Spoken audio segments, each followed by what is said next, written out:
Hi guys, Andy here. Let's have a look at the NASDAQ futures. Today is Wednesday, January 24. Time is around 5:30 p.m. GMT. So here on the lower time frame, as expected, more upside.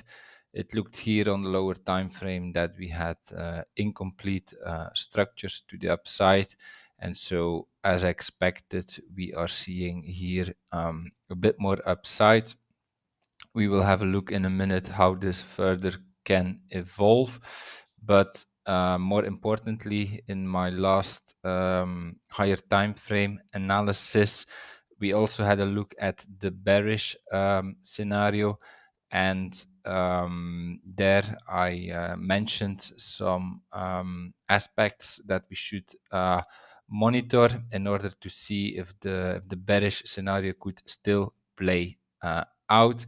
So I will not repeat the whole higher time frame analysis, but one aspect was that we should stay into this area, for this being an overshooting wave B.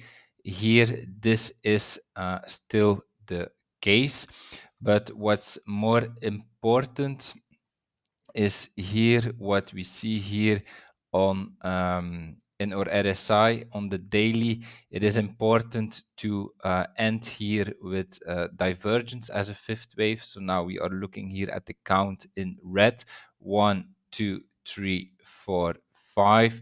As you can see, we are approaching this the RSI of the wave 3, let's say. And so if we would take out this RSI right here, then the count here in red gets invalidated, and this actually has some bullish implications, because it would mean that here the bearish count in the higher time frame gets invalidated, and that would mean that we actually have unfinished structures to the upside.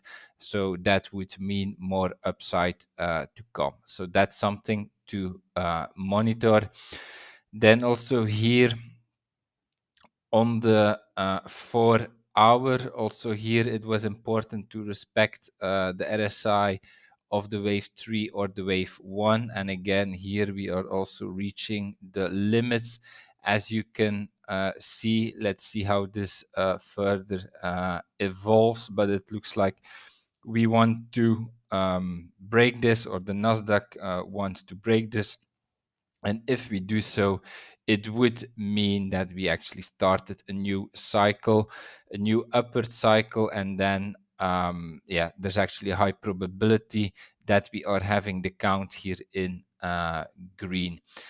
Another aspect is that or wave 5 cannot be longer than or wave 3. And so if we have to count this in 5 waves, I believe there is no other way than counting this as 1, 2, 3, 4, and now the 5th wave.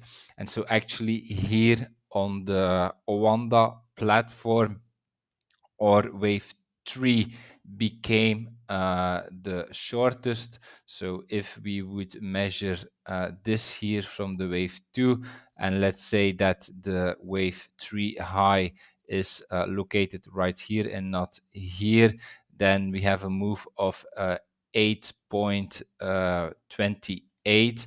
And now if we measure our 5th wave, then we have a move of 9.15. So here on the Wanda platform, or wave 3 became the shortest one. However, that's not the case for all data platforms. I also checked some other sources, and like the NASDAQ mini futures, there the wave 3 is still not the shortest.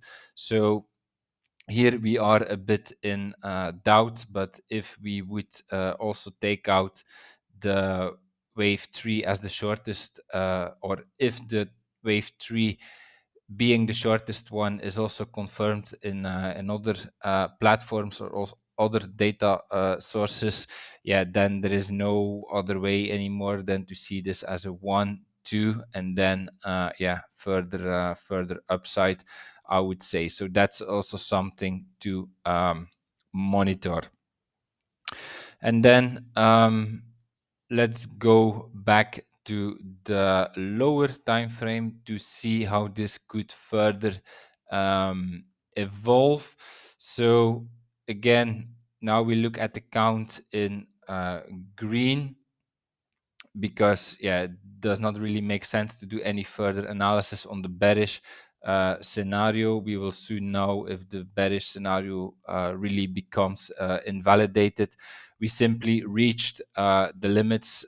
So if the bearish scenario still wants to make a chance, it's like now or never. We have to turn down.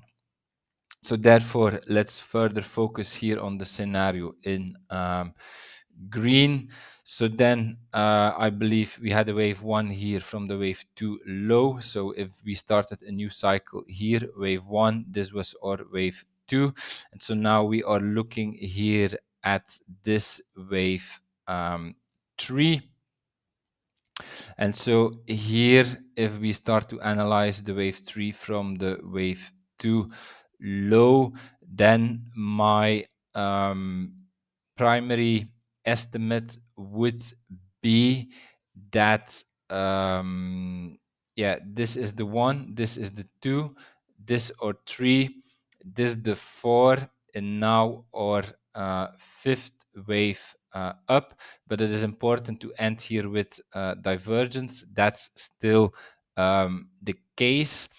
If we would take out divergence right here, then it would actually mean that we started another upward cycle from here, and that's even yeah, even more bullish, I would say. So let's see if we can stop somewhere here now after this nice bull run. If that would be the case, if we would start to pull back, then I believe we are working on a wave 4, but then in my opinion, still a fifth wave has to come. Okay, that's it for now. If you enjoyed this analysis, please like, subscribe, comment to support my work, and I see you one of the next days for another video on the NASDAQ. Have a nice day. Bye bye.